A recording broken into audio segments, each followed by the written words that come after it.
தேனி மாவட்டத்திற்கு இன்று மிக கனமழை எச்சரிக்கை விடுக்கப்பட்டுள்ள நிலையில் ஆண்டிப்பட்டி சுற்றுவட்டாரத்தில் கனமழை பெய்து வருகிறது.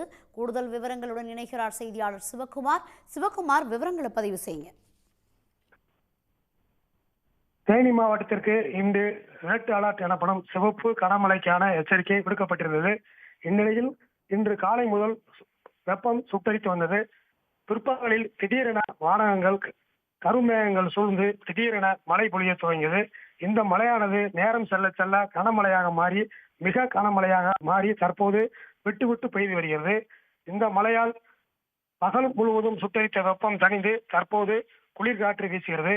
மேலும் ஆண்டிப்பட்டி மற்றும் சுற்று வட்டார பகுதிகளான வருசநாடு, கடமலைக்குண்டு, மயிலாடும்பாறை உள்ளிட்ட பகுதிகளிலும் அதை சுற்றியுள்ள மேற்கு தொடர்ச்சி மலை பகுதிகளிலும் கனமழை பெய்து வருகிறது. இதனால் ஆண்டிப்பட்டி மற்றும் சுற்று வட்டார பகுதிகளில் நிலத்தடி நீர்மட்டம் வெகுவாக உயரும் என எதிர்பார்க்கப்படுகிறது. இதனால் நடப்பாண்டு வழக்கமாக கோடையில் ஏற்படும் குடிநீர் தட்டுப்பாடு நீங்கும் என எதிர்பார்க்கப்படுகிறது.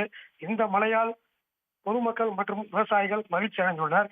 இது ஒருவரும் இருக்க, இன்று காலை மதுரை மாவட்டத்தில் பாசனத்திற்காக தண்ணீர் திறக்கப்பட்டது. இதனால் வைகை அணை நீர்மட்டம் குறையும் என எதிர்பார்க்கப்பட்டது.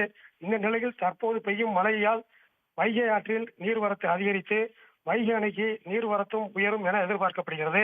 இதனால் வைகை அணை நீர்மட்டம் வெகுவாக உயர்ந்து தற்போது பாசனத்தில் திறக்கப்பட்டுள்ள மதுரை மாவட்ட தண்ணீரை ஈடுகட்டும் விதத்தில் அணைக்கு நீர்வரத்து வரும் என எதிர்பார்க்கப்படுகிறது.